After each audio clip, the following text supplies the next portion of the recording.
Okay, everyone, we're going to get started. I am Max Skelton, the director of IRIS, which is a policy center based at the American University of Iraq, Suleimani. IRIS conducts donor-funded research and policy dialogue on Iraq and the wider region. With the US presidential election coming up next week, the topic for today's discussion is Iraq-US relations under Trump or Biden administrations. Here's a quick note for our Arabic speakers, because we do have a translation function. So let me just say this in Arabic, and Dr. Abbas, please correct me. لمتابعينا باللغة العربية يمكنكم الضغط على رمز الكرة الأرضية في أسفل شاشة الزوم واختيار العربي لاستماع للترجمة الفورية. إذا لم تجدوا هذا الرمز عندكم أو لم تكون العربية متوفرة، سيكون عليكم تحديث التطبيق إلى إصدار الأخير. فلازم تستعمل تطبيق الزوم فقط. الإنترنت ما يستعمل. All clear there, Professor Abbas? Looks great. Okay, great. So we have a very distinguished panel today.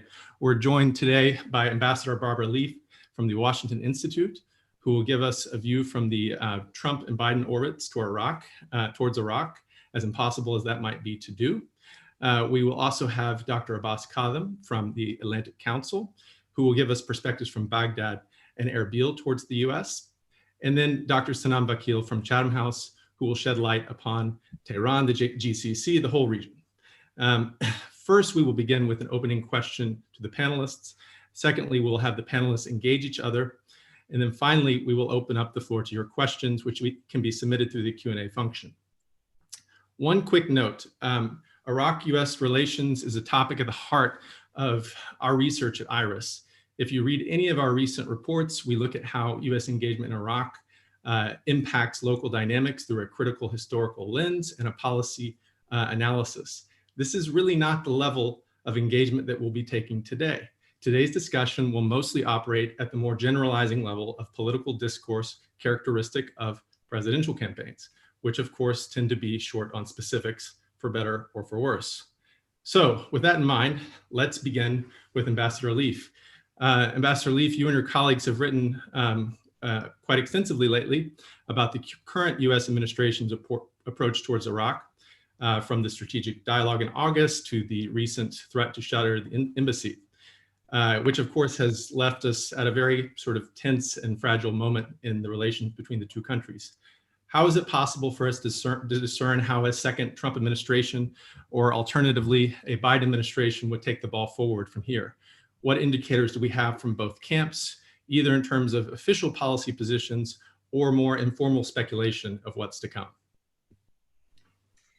Well, thanks for that great set of questions, Mac, and thanks so much for inviting me to join my two distinguished colleagues to discuss this really critical set of questions about what a Trump second term would mean versus a Biden administration. And I want to start by, I'll answer that question to the best I can based on both what I've observed in the public domain and in private conversations and so forth. But I want to start by reference to the Trump record to date after almost 4 years, and because I think that reflects very directly on what we can expect from a Trump 2 administration, and there's a different set of factors that will give us insight into what a Biden administration might do. So the Trump record, I want to recall for our listeners that coming in 2017, the administration really narrowly defined its approach to the Middle East, and in a way that was, to my experience, far narrower than predecessor administrations, and basically through three components: support for Israel, a defeat of ISIS, and countering and pressuring Iran. Now, it's striking to me that the administration has also successfully resisted any pressure or temptation from within its ranks to widen that aperture over 4 years. So very little engagement on roiling conflicts in Yemen and Libya. And Syria policy has really been driven by component number 2, defeat of ISIS, with the US in the lead, and component number 3, countering, pressuring Iran. But here the US has deflected the lead to Israel to take kinetic action. the administration has bolstered relations with Gulf states, but really within the context of the anti-Iran effort. And it's narrowed engagements across the region with Jordan, Egypt, and other traditional partners. Now, therefore, you want to look at the administration has looked at Iraq very narrowly through the prism of these two issues: defeating ISIS and the campaign against Iran. And so, with the conclusion of the campaign against ISIS, in large part in Iraq, at the end of 2017, the administration just pivoted to really focusing on squeezing Iran economically through Iraq and pressing 3 successive Iraqi governments to curtail the activities of Iran affiliated or backed militias. And I would say that the events in the past 2 years have really underscored the narrowness and the fragility of the Trump administration's subordination of Iraq policy to its goals on Iran. But that notwithstanding, I think you can expect more from a second Trump term.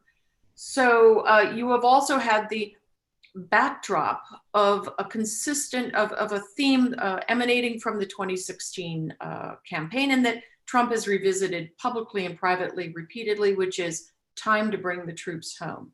And indeed, we've seen in these last months a very drastic consolidation of US troops from 9 to 3 bases, I think, now, and cutting of troops from about 5,200 to 3,000. So what do we know about the Trump foreign policy platform for a second term? Well, as you said, Mac, but I would just reinforce this for our listeners, to an even greater degree than is the historical norm in US politics. The 2020 presidential race has been foreign policy content free. There was a remarkably abbreviated platform, if you can call it that, released by Trump himself at the time of the convention, where foreign policy for the second term is reduced to exactly 5 points. There's a separate category for China, but the 5 points for the globe are stop endless wars and bring the troops home, get allies to pay their fair share, maintain, expand America's military strength, wipe out global terrorists, build a great cybersecurity and missile defense system. So a Trump second term will be more of the same, but a deepening of what is clearly an isolationist retrenchment sort of approach, in particular to the Middle East, and a go-it-alone approach. So I would expect very, very high probability of continuing reduction of US diplomatic engagement in Iraq, and a possible zeroing out of the military mission altogether the further Trump gets away from the notion that ISIS is any threat to the homeland. I think there will be an effort at negotiating a nuclear deal with Iran, and Iran will presumably be more forthcoming to relieve sanctions pressure. But I frankly am skeptical that a second Trump term will even try to deal with ballistic missiles as long as they don't threaten the US or regional activities. Now, a Biden administration, you have a very clear sense, at least if you're sitting in the US, but I dare say overseas to some degree, you have a very clear sense of the elements and the prioritization of Biden foreign policy. You've heard it from him himself at various points, and you've heard it from his 2 closest advisors, Tony Blinken and Jake Sullivan. And it starts with rebuilding alliances in Europe and Asia, and in particular with like-minded democracies. And Biden views this not only as an end in itself for the good of those bilateral relations with those partners, but also as a structural imperative. So for the US to deal in a multipolar world where China is a looming competitor, contender, it stands to reason that the US must operate in a way that it hasn't for 4 years, operate tackling virtually every major challenge in company with like-minded democracies. Second priority, figuring out the relationship with China, spanning the spectrum from a competitor, adversary to potential cooperative relationship on global challenges, ending the forever wars in Afghanistan and Iraq. reorienting US diplomatic, but really military resources and focus to Asia. And so a lower prioritization of the military, of the Middle East in military terms, with the exception of the enduring US security commitment to Israel. But I will note, Iran is the one issue on which Biden has taken the time to write a standalone op-ed piece recently. And as I say, given all the other issues, but specifically with regard to the Middle East, that's striking.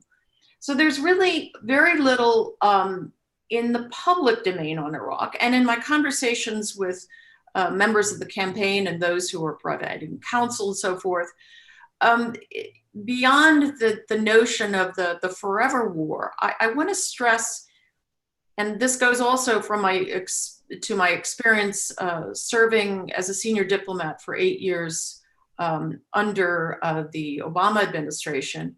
Biden himself has a very deep knowledge of and a commitment to Iraq, and that goes back to his years on the Senate Foreign Relations Committee, and including as chairman, and then 8 years as vice president, and as we like to call him, Obama's Iraq desk officer. He took over 24 trips to Iraq, I think, in those 8 years, and he developed relationships with a wide swath of political leaders who are still in the picture in Iraq. He views Iraq's stability and security as key to the region's security. I think this is a really important piece, and therefore it's a US national security issue for him. He's also deeply pragmatic, he's a deal maker, he's a realist, he's a centrist. And he has senior advisors who share that orientation. But let me point out a few enemies, as I call them, to Iraq gaining, or the US-Iraq relationship gaining some standing high on a foreign policy agenda. And first of all, there are the unknowns of the transition itself from Trump to Biden. And I say that because that 2.5 months from the election to an inauguration day is a critical period for an administration in waiting to get its feet on the ground, to get all of its people identified for all of those positions, both that must be confirmed by the U.S. Senate, but also the many hundreds and hundreds who are below that threshold point. And if there is fractiousness, if it's a difficult transition, if the Biden administration teams can't get access to agencies, they will be starting off on a cold start. And then the other piece of this, which we don't know, is how does the Senate look after November 3rd? If there is a Democratic majority, and if it's a sizable one, that will substantially ease the speed and the ease itself of getting these senior appointments, including the cabinet, seated rapidly. And then there's the first 100 days syndrome. Every president comes in thinking, I have a lot of political capital, but I've got to spend it carefully and I've got to spend it quickly, because 6 months in, you're dragged into the crises of the day, you're dragged into disputes with the Congress and so on. So there will be a tendency among his advisors to say, don't try to fix what isn't broken.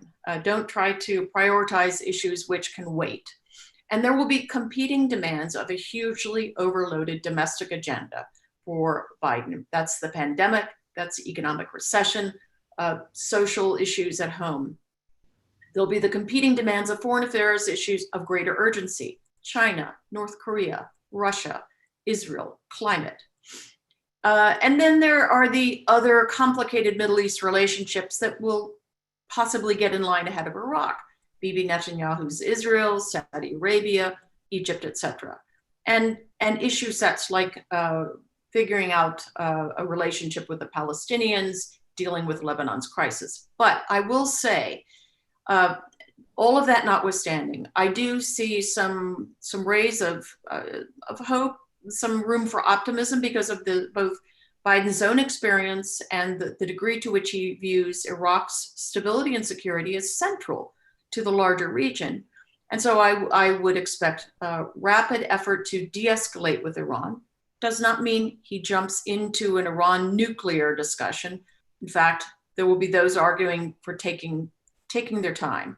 But various ways of de-escalating things with Iran, extending energy sanctions waivers on a rolling basis for Iraq, an early invitation to Kadhimi to come to Washington, and visible suggestions of support for his reform agenda. Even if Kadhimi doesn't come to Washington in the first 6 months, there will be an invitation. There will be full four-square support for Iraq's efforts to get international financing assistance. There will be encouragement of Saudi Arabia, the UAE, and others to continue to engage and deepen their connections with Baghdad. And I think there will be a push to come to a quiet understanding with both coalition partners and the Kadhimi government on a politically manageable US and coalition military mission, and just sort of diffuse that issue internally. And overall, I would expect to see the Biden administration work to help Kadhimi come down from the high wire that he currently feels he's on between Washington and Tehran. And I'll stop there. Thank you, Ambassador Leaf, for that opening. Raise a lot of questions that we'll come back to. Dr. Abbas, I'm wondering if you could help us do the same from the perspective of the various Iraqi political blocs, not just the Prime Minister and his team's perspective, but also the other major political players and how they might be looking towards either of these two potential administrations. Well, thank you very much for the invitation, and it's an honor to be with this distinguished group of panelists, colleagues, and I can only echo Ambassador Leaf on that. The Iraqis are looking at the American elections with a sense of apprehension, but also it is not a priority for them. I think the Iraqis right now are having a long list of priorities before they worry about who gets to win the White House or even the American government at large. As you know, there is more than the White House on the ballot. So we can assume safely that at the popular level, Iraqis are not glued to the TV waiting for November 3rd to see who won, or even probably it will drag probably after November 3rd this time, given the way the election is run. But we can really map out how the general sense of what happens with the elections right now, and we can only probably divide the Iraqi blocs into three major components. One of them is the national government under Prime Minister Mustafa al-Kadhimi. And then, of course, there is the Kurdistan regional government, which also has its own interest, its own ways of dealing with the United States, occasionally not even in sync with Baghdad. And then the leadership or the forces, political and military forces that are outside the government. And these are three agendas, and each one of them, so we talk really about three agendas and six or six scenarios in general, three agendas and two possibilities of US elections. That's how we sort of map this out. The Iraqi government, for them, President Trump is the devil they know. They have dealt with him, and it's been 4 years. They knew it was a rough start in the beginning, and then apparently, especially after the backlash of what happened in December and January, the military escalation with Iran, that somehow brought a sense of urgency towards renormalizing the relations between the two countries. And then the military stepped aside, and we saw more diplomatic effort.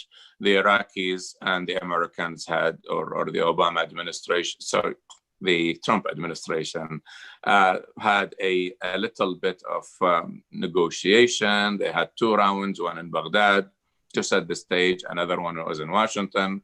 We can say that both negotiations were successful to a point, at least in creating amicable atmosphere between the two countries. They negotiated without problems. They agreed on the communique for each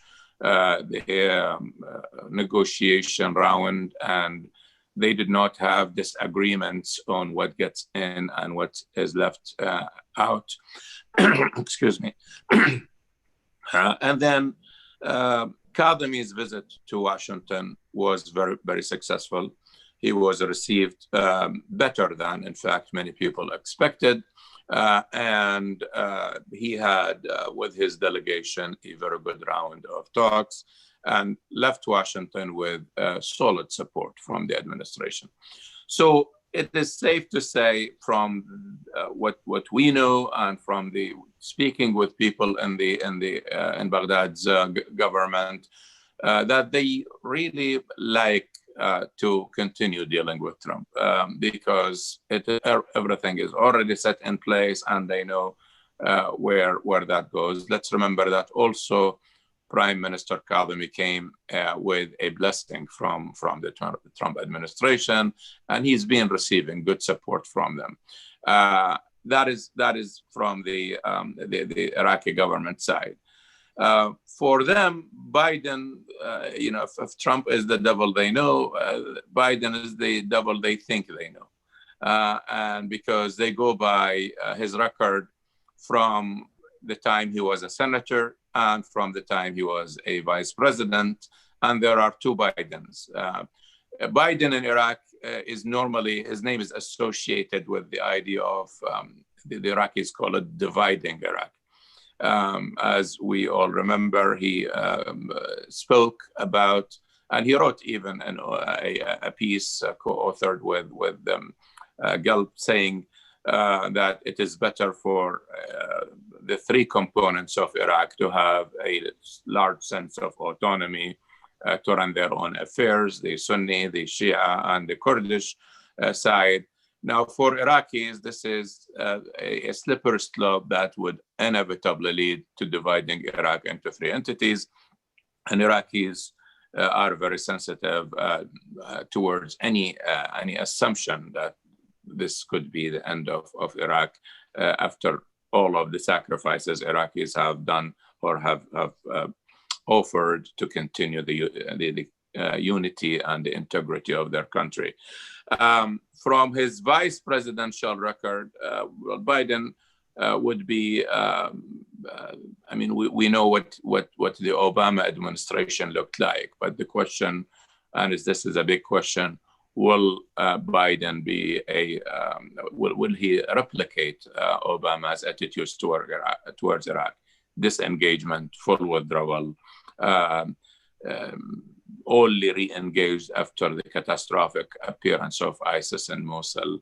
That is, of course, it remains to be seen. It depends on how he will decide, and we heard again how that could work from Ambassador Leaf, how a Biden administration would look like. Also, it's not just Biden, but who the advisors and the team that will come with him and what they will tell him about Iraq if he wins. So that's from the Iraqi government side. The Kurds, of course, were very disappointed with President Trump, especially after the referendum that they held 2 years ago. And even though for those of us who watch Iraq and the historians of Iraq, I'm an Iraq historian, this should not come as a surprise. The United States policy towards Kurdistan is one of the longest standing policies in the history of US foreign policy. The same stance the United States has taken as early as 1963, when Mr. Masoud Barzani was just starting as an envoy of his father, working towards getting more American support towards Kurdish independence or more autonomy. And he was highly disappointed by the Kennedy administration, then the Johnson administration, and continued that way. It's the same policy. But again, I think the stance of the U.S. policy towards the referendum was a big disappointment for the Kurds. They hoped better, and they tried to get as much support as they could to reverse that policy. It didn't work out. But knowing Kurdistan, they are pragmatic, and they are willing to work with any administration, and they have worked with the Trump administration before and after the referendum in a way that did not look, at least from the outside, that it was changed. They are the relations are very amicable. The sticky point really is, so if we were to look at, that's how they view Trump administration. But if there is a Biden administration, I think the Kurds will continue to do the same. They will work with the Biden administration. They will continue to fully energize and activate their representation here in Washington, D.C., and which is a very capable entity that the Kurds are having in Washington, and they work very well together with many politicians, not just in the White House, but in the Congress and other parts, think tanks, etc., the Washington community. The forces outside the government, I'm talking here about the militias, whether they are for or against the U.S. presence. And there are also and by militias, I'm talking here about all of the forces that are outside the government, not just the Shia, but Sunnis and others.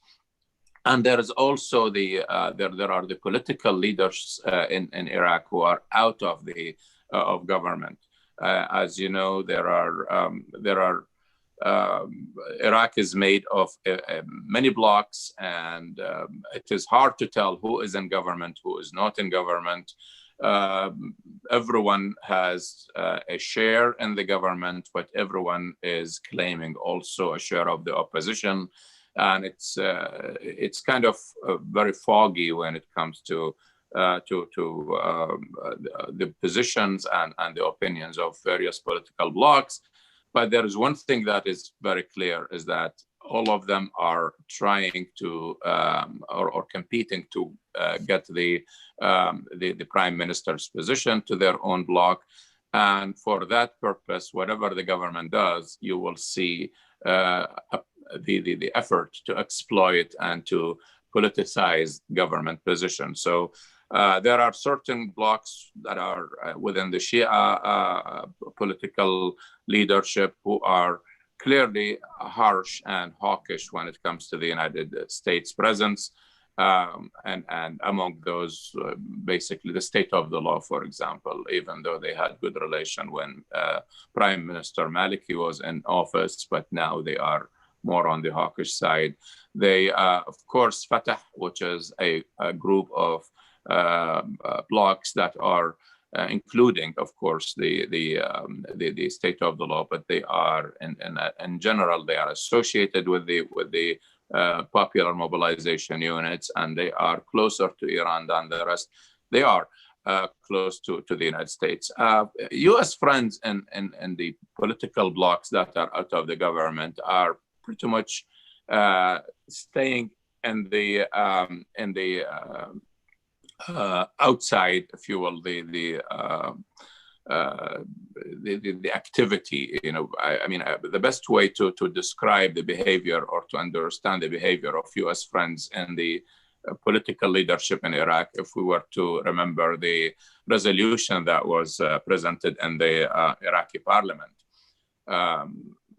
Those who wanted the United States out showed up and they voted boldly, and they made their opinions clear. U.S. friends didn't show up to the vote.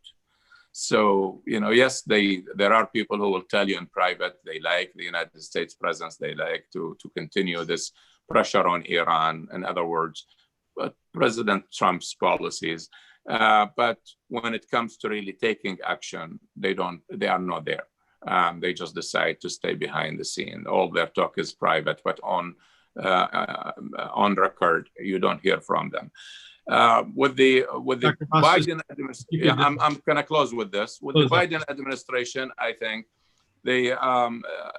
those forces are if they wish for a Biden administration, again, most of the forces that are against the presence of U.S. troops right now and against the Trump administration, they are not just against Trump administration. They don't want an American presence, period, whether it's Biden or Trump in the White House.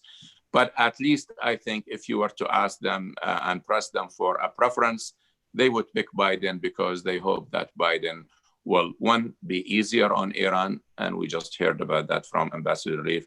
And second is that Biden is more realistically to withdraw the troops rather than Trump, and that would be probably their preference on the basis of these two scenarios. I will stop here, and we will explore some of these later. Thank you. Thank you, Dr. Abbas. Well, that's a good segue to Sanam.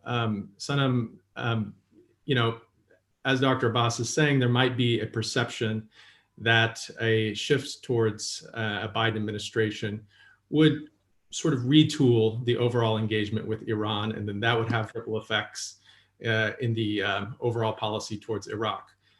Could you just give us a sense of how this is being viewed from Tehran and perhaps some of the other regional neighbors? Sure. First of all, thank you so much, Mac, for the invitation. It's such a pleasure to be here alongside Ambassador Leaf and Dr. Abbas. These are sort of important issues. I think this election is so consequential for the region. So I'm grateful to be able to think about these issues alongside my esteemed colleagues.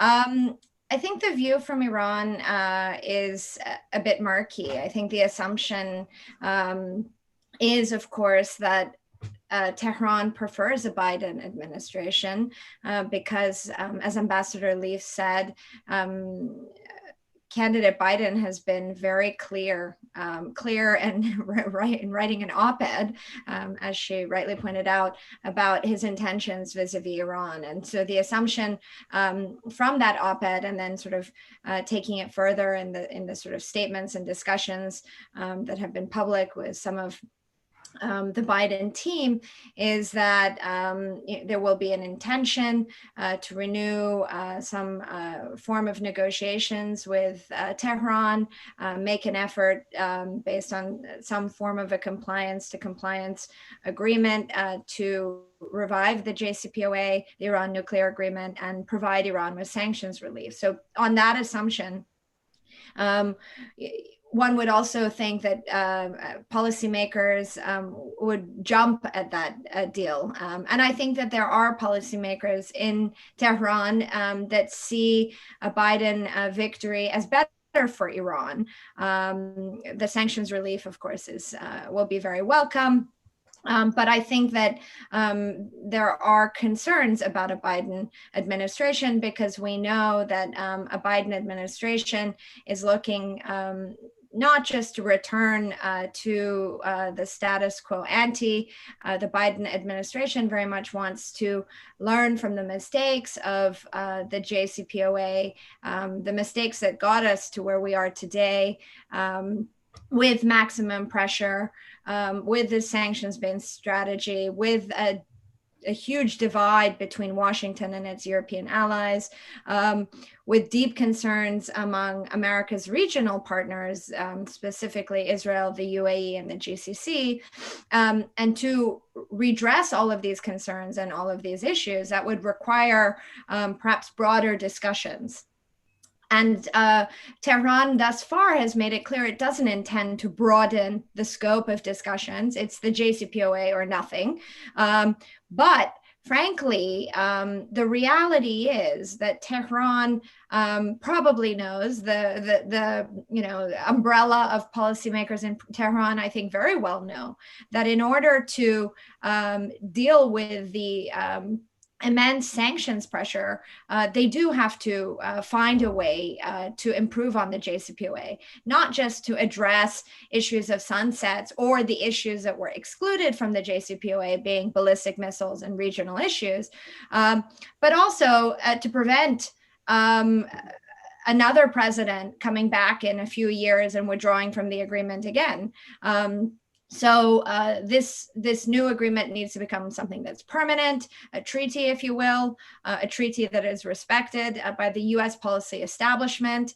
And this agreement has to guarantee, in a way that wasn't guaranteed the last time, meaningful investment in the Iranian economy. So that's a really long laundry list of asks.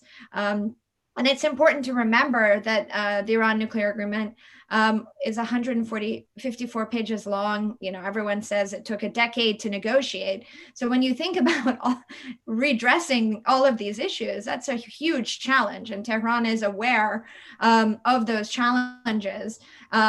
So even if you can see a scope for an improvement within the nuclear realm, I think policymakers in Tehran are very aware that the Biden team wants to move beyond the nuclear concerns that they have. And it's in that space that it is unclear what the consensus is in Tehran on regional issues. And that, of course, is regional issues are the elephant in the room. Regional issues are something that must be discussed, not only for bilateral tensions between Washington and Tehran, but for wider regional stability and ultimately for our conversation today for Iraq. So, you know, these are the question marks and concerns, I think, among that are sort of circulating among Iran's very sort of factionalized political elite. You know, it's not just a monolithic conservative bloc and a monolithic reformist or moderate bloc. You have debates among these groups. And I think that there is no consensus as to where we are today. And that is a bit to be expected, because the Iranians, like most countries, are waiting for the outcome of the US elections. But we do know, based on their actions, very clearly that Tehran has very much moderated its behavior over the past few months, sort of stepping away from direct conflictual behavior in the region and also within the nuclear file, in order to demonstrate its willingness to be compliant, perhaps to signal to the Biden administration its intentions, but also, I think, really to signal to the E3 countries that it wants to create a bit more of a tolerable regional atmosphere, while the E3 and the US have been really very overtly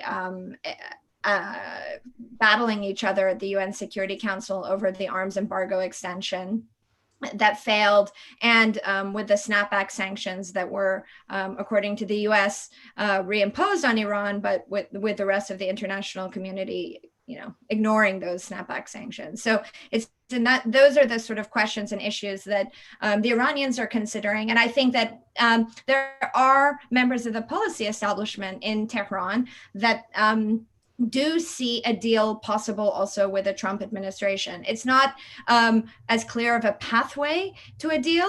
I mean, they do know that President Trump has repeatedly stated that he seeks a deal. He even said so on September 15th, the day the Abraham Accords were signed in Washington on the White House lawn. He said it at those at the signing itself. So that should have raised eyebrows in capitals all around the region. But of course, it's harder to see the pathway and the trajectory when there are many members of the Trump administration that are opposed to such a deal. But in Tehran, those conservatives, if you will, that look at President Trump, see a deal with President Trump as being easier to negotiate, one that would be much quicker to satisfy the president's needs. Maybe make some concession on Iran's long-range ballistic missile program that doesn't really exist. Make some accommodation in a limited way in Iran's regional engagement, and that's it. Khalas, they've got a deal. So they see that as perhaps a quicker pathway to solving their tensions with Washington. And if President Trump has the ability deliver Congress and satisfy the security concerns of regional allies in the Middle East, well, what better what better way to get there? But again, it's a question of timing and sequencing, and because Iranian politics have become much more hardened towards the United States over the past few years, and specifically after the killing of Qasem Soleimani. Again, talking about it and actually seeing it come to fruition seems much harder to imagine. So, there are debates taking place on both sides. And of course, many people are also speculating that one of the main impacts of maximum pressure and the hardening of U.S.-Iranian relations is its impact within Iran and within Iran's political sphere. Iran is going to be holding presidential elections in June of 2021, and there's wide-scale speculation that a conservative candidate will be elected. Many people say hardliner candidate, and I will say conservative candidate, because all conservatives are not equal, like in most political systems, and Iran's political system is a consensus-based system, and the supreme leader likes to have consensus in the system. So having a radical hardliner in charge of the presidency could have its downsides for Iran's interactions with the international community and the region. But we can talk perhaps about those dynamics. You asked me to also comment a bit about the regional countries as well. And just briefly, I think that there are a lot of assumptions being made about regional expectations vis-a-vis the outcome of this election as well. And specifically, if I turn to the GCC countries, and I'll just talk briefly about the UAE and Saudi Arabia. I think that we shouldn't assume that a Biden presidency is necessarily going to be negative for the UAE and Saudi Arabia either. I mean, of course, there's a lot of right speculation that a Biden team is going to perhaps elevate human rights issues, talk more about values-based relationships in the public sphere, and those will be uncomfortable conversations for Saudi Arabia to have. And we've seen how the kingdom in the past 4 or 5 years has really pushed back against those kind of public criticisms vis-a-vis Canada, that comes to mind, for example. So there will be tensions in the relationship. But I don't expect there to be this dramatic shift away or the rebalancing that many people are speculating about that could emerge or did emerge under the Obama administration. I think that the Biden team is going to work really hard to not replicate the mistakes or the misperceptions of and the miscommunications that came across during the Obama administration. And so they will be trying to address their political priorities with the Gulf states. Those will continue to be counterterror. But also will focus on the war in Yemen. And I think a renewed U.S. attention and engagement on drawing down and ending that war could be a beneficial thing for the kingdom that is, of course, financially constrained, heavily invested in that conflict, and is looking for off-ramps, and a new administration could provide that momentum. For the UAE, the Abraham Accords, of course, are a game changer in terms of being a permanent, relevant actor for its bilateral relationships with Washington. I think that was a really strategic move for the UAE. And I think they'll be looking to leverage their improved bilateral ties with Israel, but the triangulation of Israeli, U.S., and Emirati relationships to be more assertive in regional security issues. And this, I think, normalization could lead to greater public alignment on negotiations for the Biden administration vis-a-vis Iran, JCPOA negotiations, and for the UAE and Israel to publicly work together to protect their regional interests and assert constraints or assert demands on a Biden administration in that sphere. At the same time, of course, a Biden team is expected to address the regional challenges. I mean, that's what they talk about. And they're not going to manage the process, as they say, but they're going to try and bring the actors together. And it's, again, here that I think the Gulf countries are not quite there, at least publicly acknowledging that being at the table will require them to also make concessions at that table. You know, being at a negotiating table requires something of all of the actors. It's not just that they should expect concessions from Iran or capitulation from Iran, because that's a lot of the language that you hear about any kind of discussion. But it's once they are at the table and you know, part of those discussions, that we'll see what they're willing to offer in thinking about the longer term trends of regional security. Let me just, on a final note, I would say that in thinking about the US and Iran and Biden and Trump, interestingly, both of them recognize that a deal is needed. The differences obviously are about timing, substance, and scope and sequencing. And, you know, of course, we have witnessed a lot of regional instability over the past 4 years with the Trump administration not providing assurances to regional actors. You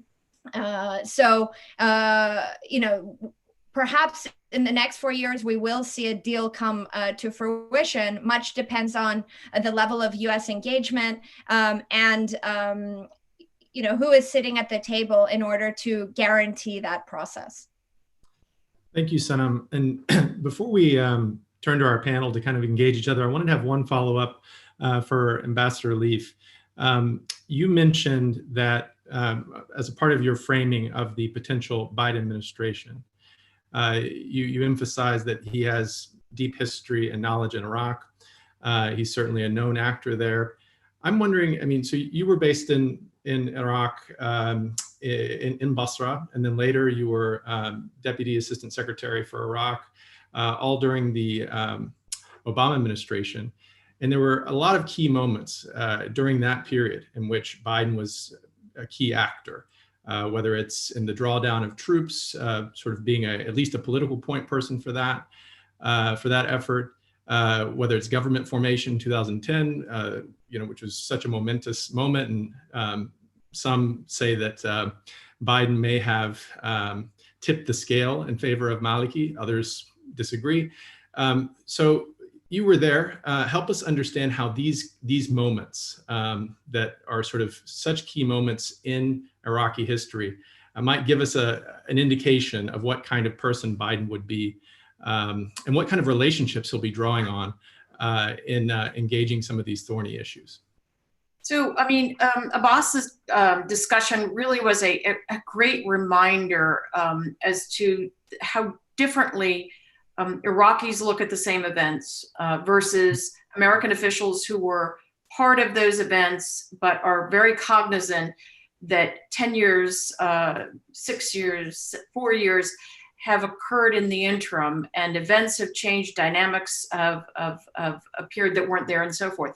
What I would say about Biden's approach is, again, going back to, you know, he is a deal maker, he's a pragmatist, he believes strongly, and you hear this all the time from him, that the leadership level relationships help set the course, for good or bad, for much of the relationship. And so I think he also believes very firmly in the notion that that the U.S. engagement is one piece of the formula, but Iraqi agency is the other critical piece. He certainly viewed that during the time of government formation. You know, Maliki bested Alawi in terms of being able to put the pieces together for government formation. So off he went. In the same guise, the discussion over in the final months of 2011 as to whether there would be an extension of the U.S. troop presence in any form, in any shape, in any size, was an issue of Iraqi agency. Was the U.S. trying to negotiate, and President Obama was in one place, there's no question. But Iraqis voted, Iraqi political leaders voted. And as Abbas said, friends voted by not being there. Mm. So taking that forward, what I think one has to keep in mind is that, just as I said at the outset, there is this enormous heap of issues sitting on his plate January 21st, which didn't exist 4 years ago, which have battered the U.S. just as you know, the pandemic has battered the globe, and he will not be looking to get sucked into things of lesser orders of priority or urgency, nor into protracted internal wrangles in countries, be they Iran or Iraq, where again leaders have agency. So I think I know Iraqis do look at him through the prism of, oh, he was for the dissolution of Iraq when he was a senator, and oh, he walked away from Iraq when he was vice president. But I think it's really important to remind people that he looks at the U.S. sitting across the table from a sovereign government, and that's how he'll deal with Iraq. And I do think that's how he'll deal with Iran. Thanks. Now we'll turn to our panelists if they have questions they want to ask of each other. Sanam, do you have a question for the panel, or for a specific other person on the panel? Absolutely. I'm curious, actually, to ask Ambassador Leaf and Dr. Abbas.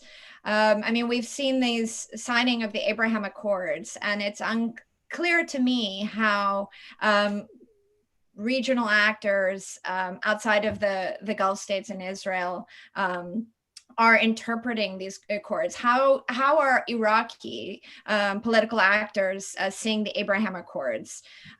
Is this a reflection of a new regional alignment underway? Is it a reaction to uncertainty about the US investment in the region? I'd be curious to hear your thoughts. Dr. Abbas? You're going to have to unmute yourself. Dr. Abbas, you need to unmute yourself. There you go. Okay, thank you. I was thinking that Ambassador Leaf would go first on this question. But look, Iraq is a country with so many problems right now to think about and to solve. And I think the Israel relations are way, way low on the priority list. That's one thing. Second, I believe that Iraq is a country that is so divided, so politicized. Everything or every action in it is subject to politicization and conflict. People will stay away from even mentioning that. We remember months ago, the Iraqi ambassador said a couple of words in a public forum, and he almost lost his job for it, even though his position, in fact, was harsher than the position of the Iraqi government on the issue of relations with Israel. The Iraqis were one of the bastions of Arab nationalism. So in the Arab nationalism days, that's the classical Arab nationalism, they didn't want to have relations with the Israelis. The Baathists, who were the second wave of Arab nationalism, of course, raised the generation that is in charge right now to be against relations with Israel.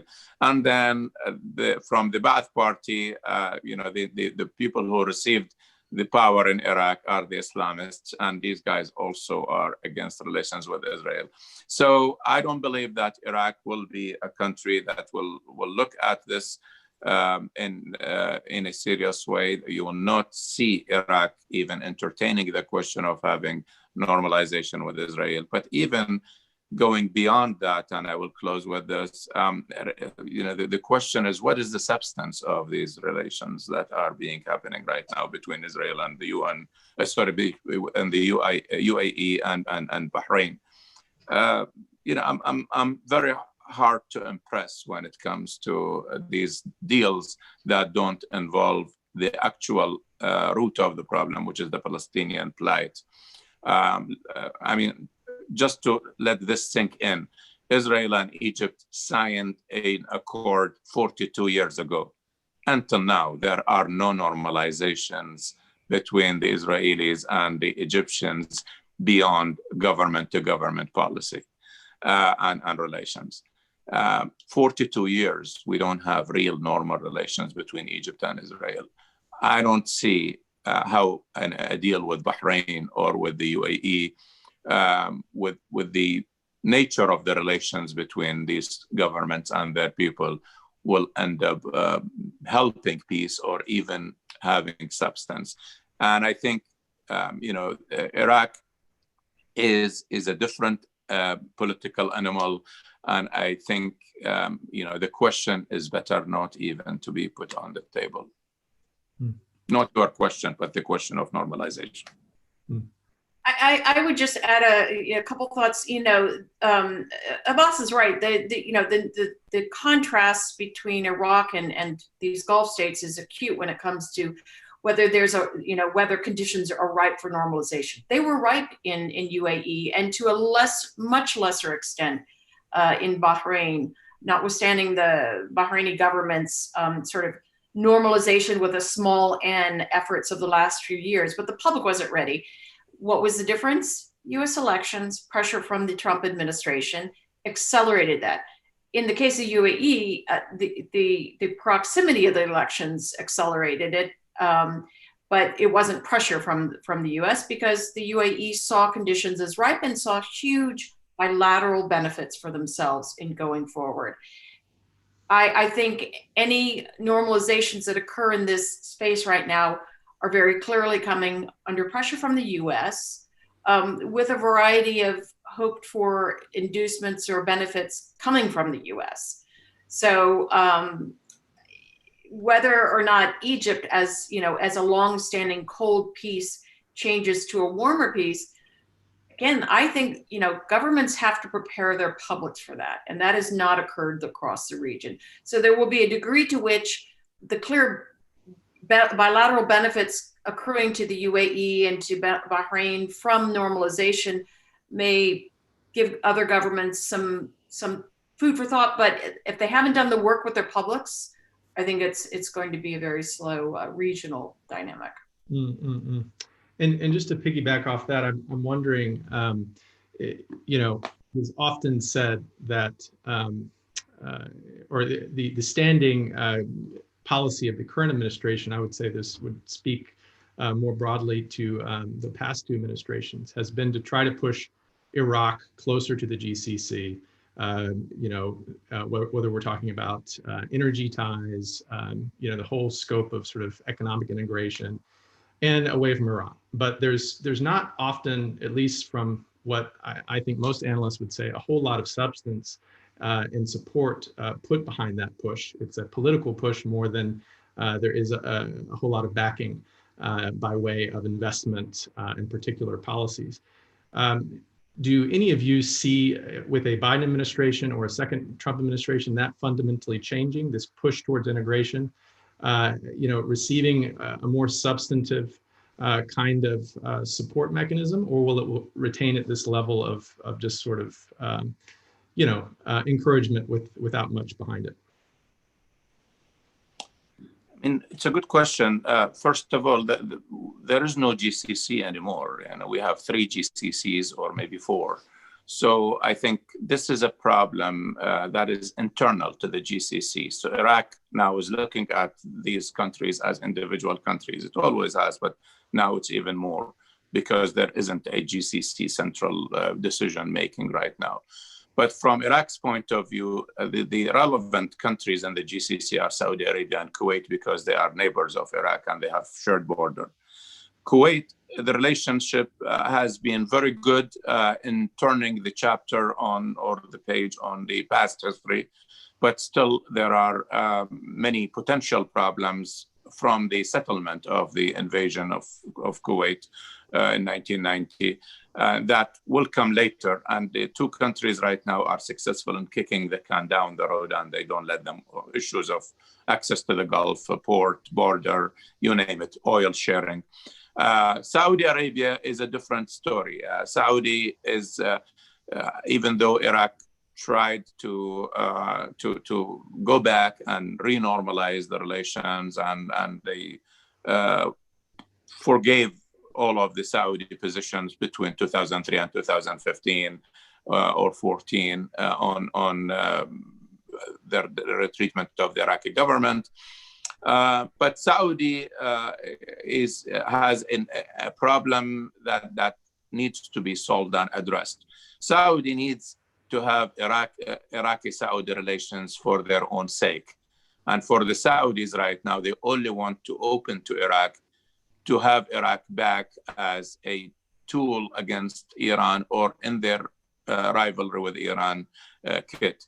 And the Iraqis keep saying, look, we are done fighting other people's wars. If you want relations between us on the basis of mutual relations, mutual interests, we are ready.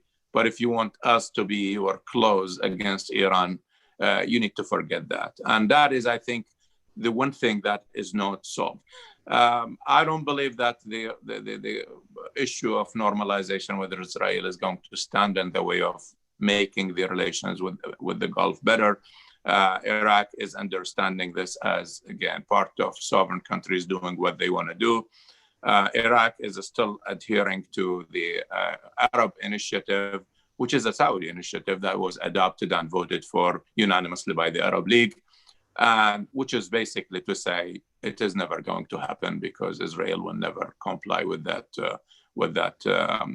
initiative. That's why it is signing unilateral deals with certain league members rather than going the comprehensive way. Right. And Ambassador Leaf, did you have a point on that one?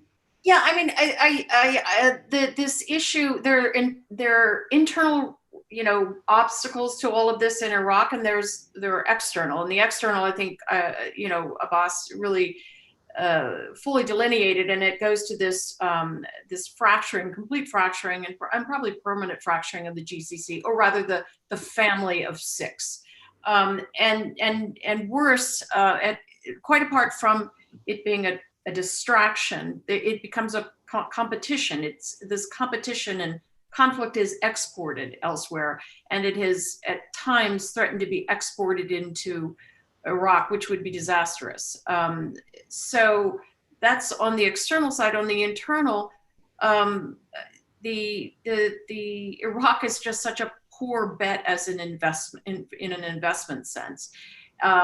So we have spent years exhorting Gulf governments, especially UAE and Saudi Arabia, Kuwait, Qatar, to invest, to help stabilize Iraq in financial terms, et cetera. And they have complained about sort of feeling they're pouring money, down a hole because of the corruption and so forth. So you have less of the sort of ideological barrier which existed for many years of Iraq's just a pawn of Iran's, but there's a different sort of both pressures on the GCC side in their own economic terms, and then difficulty within Iraq. But I have to say, I think it'll be a good day when there is an impetus coming.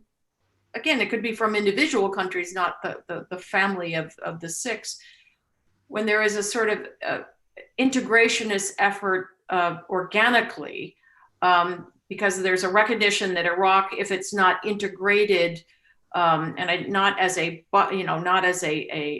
tool against Iran, but just in its own right, to secure and stabilize it. If those countries don't do it, Iraq goes back eventually to being a net security, subtraction from security for the neighborhood.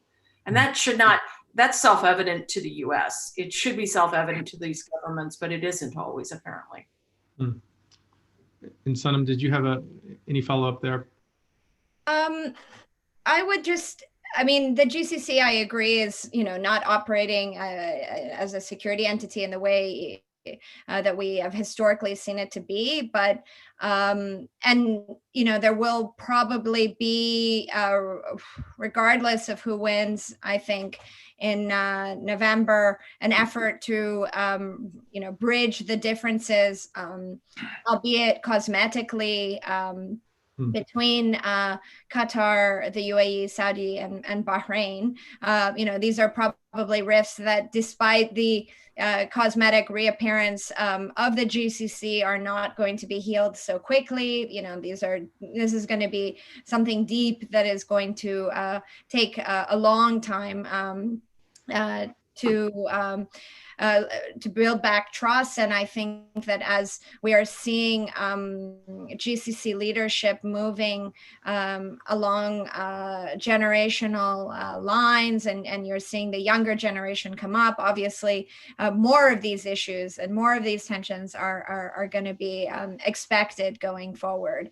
Of course, this is going to stall individual and collective efforts at engaging in a more meaningful way in Iraq. I mean, I can say that time and again, I've heard Gulf analysts, Gulf leaders talk about a renewed effort at investing in Iraq, and a renewed effort at economically investing in Iraq, but that hasn't manifested, obviously, and it's a reflection of shortcomings within each of their own contexts. On the one hand, obviously, inability to perhaps find the right interlocutors and the right way to get in to Iraq in the same sort of meaningful way. But I think also in the climate that we are today, the economic pressure of COVID and declining oil prices across the GCC, with their own, serious challenges. Each GCC country is facing its own serious challenges. It's going to be even harder for the Gulf states to make a case for that sort of regional investment or regional competition. And, this is, of course, going to have its own sort of challenges, not just in Iraq, but also in Lebanon and in other countries. So I think it's just important to think about those issues as well. Right. So one final question that we have coming through is just around the overall, just to zero in on the military presence in Iraq, and more generally the kind of mode of engagement with Iraq when it comes to our military, or the U.S. military mission there. Recently, it's been quite a changing scene, where we have the killing of Qasem Soleimani and Abu Mahdi al-Muhandis in January, which of course had all sorts of ripple effects across the Iraqi political spectrum. We have this drawdown at the moment, which is unfolding. And then strategically, there's a kind of question of long-term, is the U.S. going to be able to sustain a mission that was, initially conceptualized as countering ISIS, when ISIS really is not plausibly much of a presence in Iraq at the moment. And we're now in a scene where clearly the security agenda for the U.S. is a bit murky in Iraq, and it's hard to figure out how would a Biden administration or a second Trump administration continue to frame what the purpose and objective of this military presence is. Would the discourse shift, from one administration to the next? And I'll leave that as if each panelist can kind of answer that and then add on their closing remark.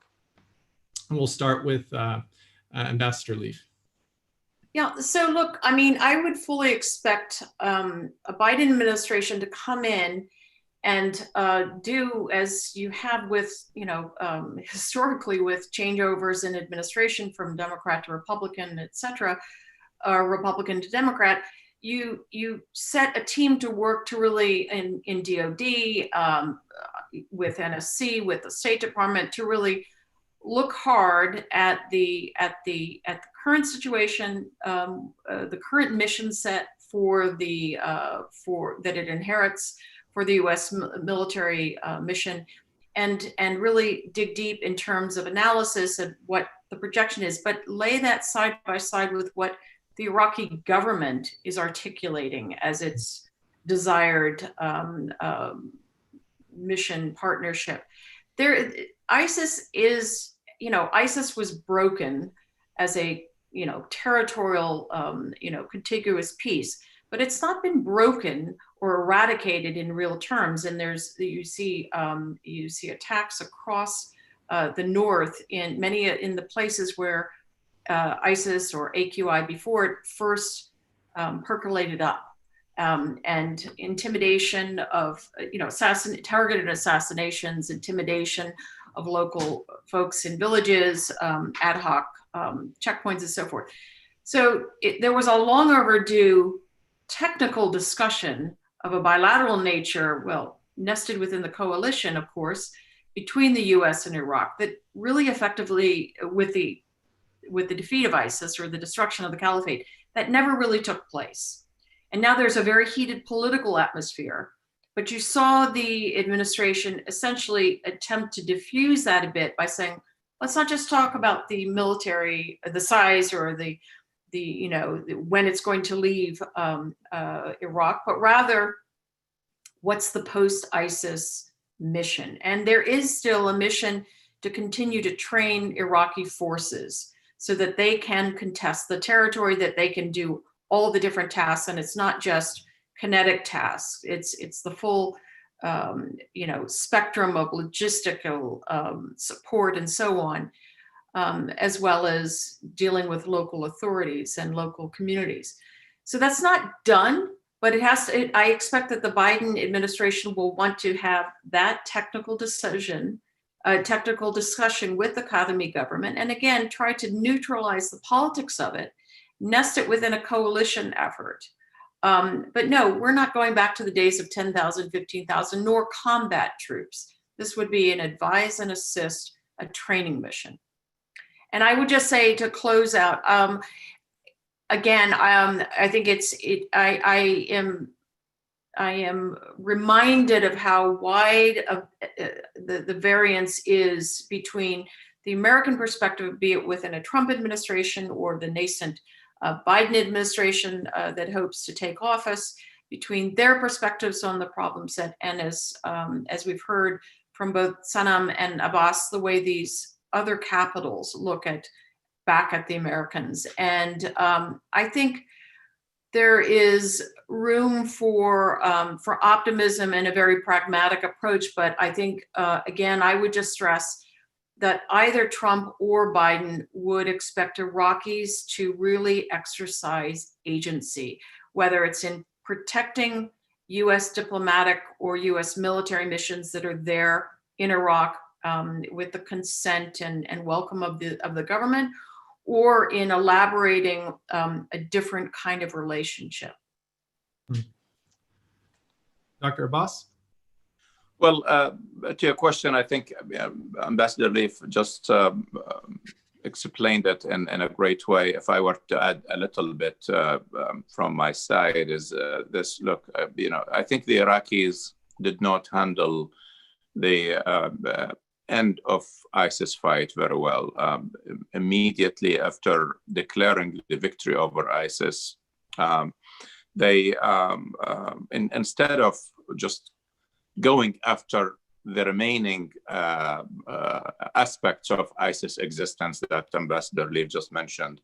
Yes, you took your territories officially from ISIS, but there is a lot of ISIS activities, sleeper cells, and all of that. Instead of doing this and then making sure that they cultivate the victory and establish peace and stability in the regions that were taken by ISIS, deal with the aftermath of the ISIS existence there. So many things at the social, political, military levels, security levels. They turned against each other. And there was some of it is internal, some of it is from outside pressure. Immediately, you've seen pressures on the Iraqi government to dismantle the Popular Mobilization Forces. The Popular Mobilization Forces from their side and their supporters were asking the Iraqis to get the Americans out. So I haven't seen a less prudent bunch of allies in my life, nor have I read about it such. Maybe I didn't read about everything that my co-panelists read. One of them might give me a worse example. But I have not seen or read about any imprudent coalition that turned against each other immediately after a victory. And then they ended up allowing the enemy to regroup. ISIS is still in Iraq right now.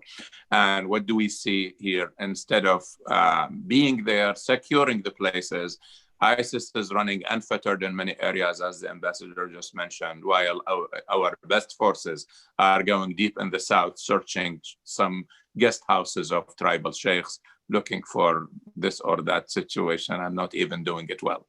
This is really bad.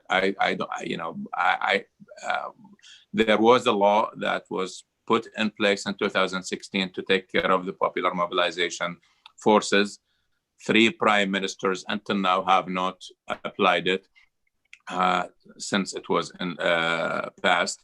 And you don't see any way of really handling that situation. So the US forces, whether they stay or whether they leave, I believe that US forces in Iraq are only useful and helpful if they are wanted and if they are able to do their work without fear and without putting themselves in harm's way.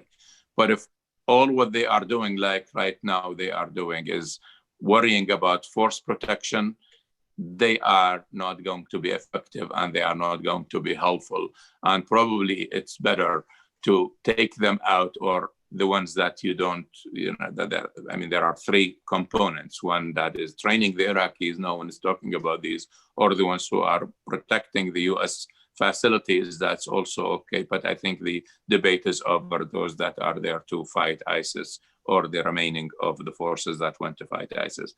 If they are not effective, I think, keeping them there is only adding pressure to the to the bilateral relations.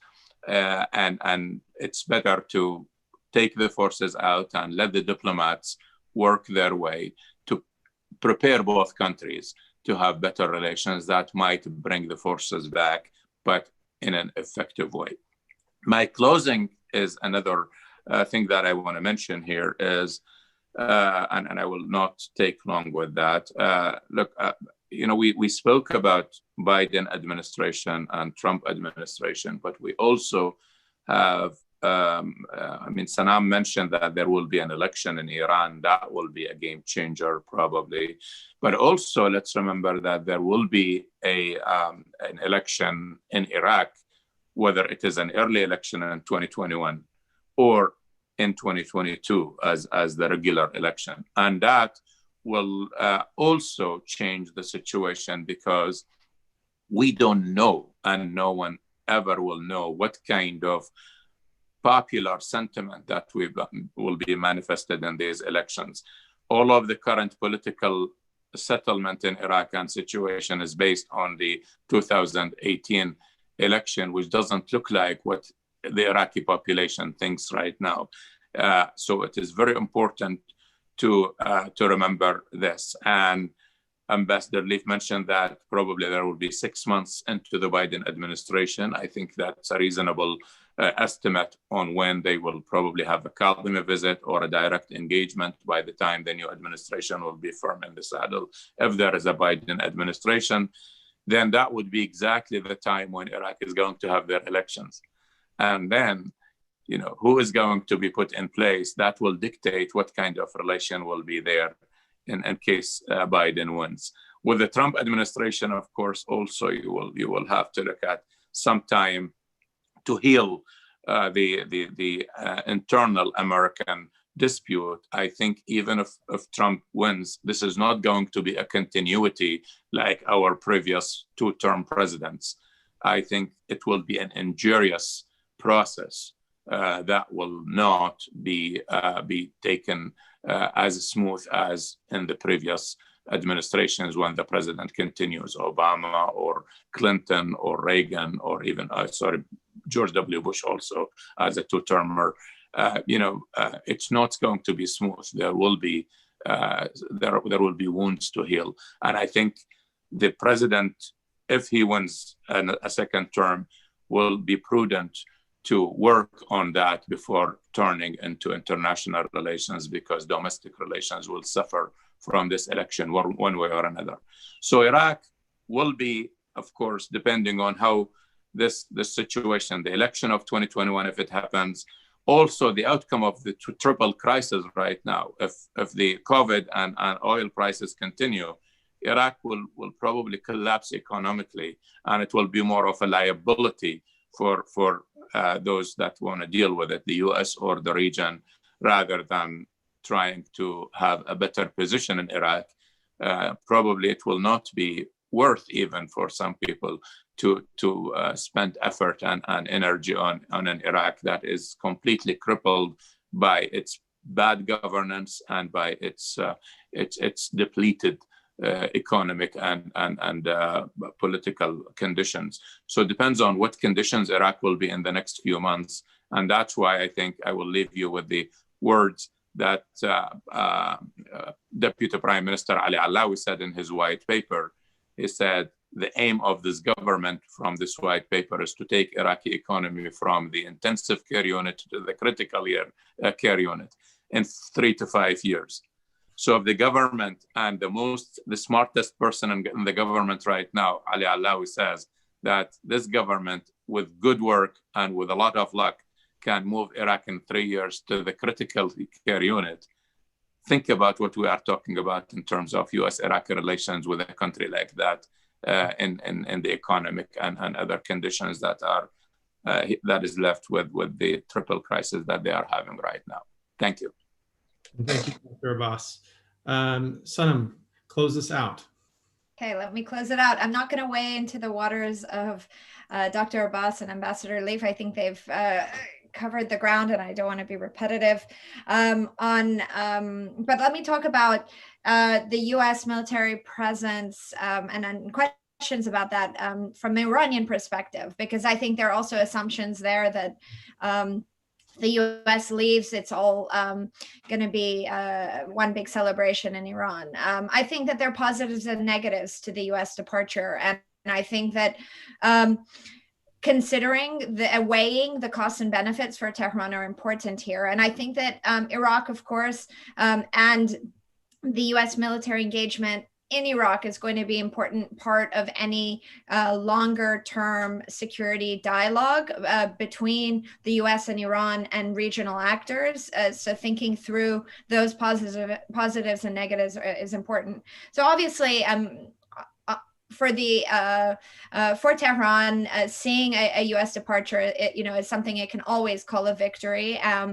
It did the last time, and you will have loud voices sort of championing and celebrating any U.S. military departure, because that has been the sort of stated purpose of the Islamic Republic's sort of engagement to see less United States in the region. And I think that to a certain degree, the U.S. sort of continuously dangling the possibility of its departure is a negative incentive for countries like Iran to engage on regional issues. They see the US as leaving or got one foot out the door. So what's the incentive to talk about regional issues? And I think that is debated in Iran and discussed in Iran on the one hand. On the other hand, a U.S. departure in a wider military scale, I think, is also negative for Iran, because as we saw the last time the US left. Iran, and I've heard this said out loud by some Iranian policymakers, Iran dropped the ball in Iraq, and Iran missed the ISIS ball, and it became a threat for Iran, such that it saw it as a need to engage militarily in Iraq. And it's from that sort of point of departure onwards that Iran has become even more engaged in the Iraqi security sector, but also in the economic sector. And if the US is not there and Iran has to assert more responsibility in an economic climate that is less productive for Iran, and it's important to, of course, stress how Iran has become so dependent on the Iraqi economy to survive through this period of sanctions, that will have consequences for Iran. If the economy is not productive, it has to assert itself more to manage the security presence. If ISIS does bubble up and resurface in certain ways, these are going to be challenges for Iran, challenges that in its own declining economic circumstances, is it maybe necessarily going to want to own. And we've also seen, of course, the anti-Iranian sentiment repeatedly surfacing in the protests of Iraq. So I think it's in this sphere, on the other hand, other side of the coin, that we have to consider, having the United States there and involved and engaged, it would be beneficial for Iran. And there's no easy answer either way, but Iran is going to try to leverage the US presence somehow in any kind of regional discussion. So thinking through what Iran is, what its objectives are. And of course, it's not a monolithic actor, and it doesn't engage in a sort of monolithic way is important. Thinking about the different arms and the different levels of engagement will be important in this sphere. So, in my concluding remarks, I would just say that, there is no black or white here. Frankly speaking, the US election and its outcome is going to have lots of gray consequence for the Middle East and lots of nuance. So it's very important for, whoever wins, hopefully in November and not much later than that, to look at all of the sides of the equation, and specifically in the case of Iran, not to assume that the system is united and the system is invested in regional issues in this sort of monolithic way. And I think that the same goes for other actors in the Middle East. I think there have been so much uncertainty, or the region feels so much uncertainty about the US role in the region, the US commitments to the region. And, we just have a long laundry list of examples, including the US withdrawal from the JCPOA, to demonstrate that the US is not necessarily the reliable security actor that regional states would like it to be.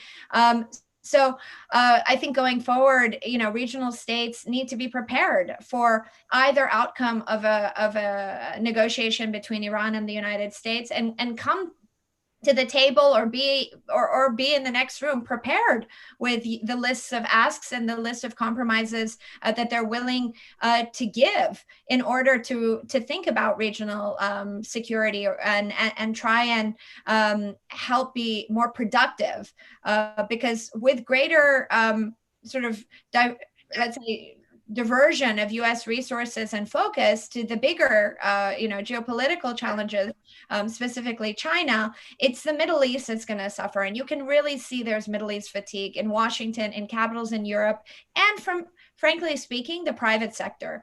So I would really just encourage everybody to be mindful of those trends and think about investing in regional issues, because, this is sort of a fork in the road moment for the region.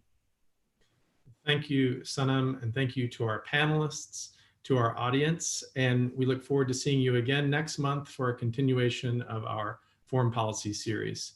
We'll close there. Thanks. Thank you, Mike. Bye-bye. Thank you.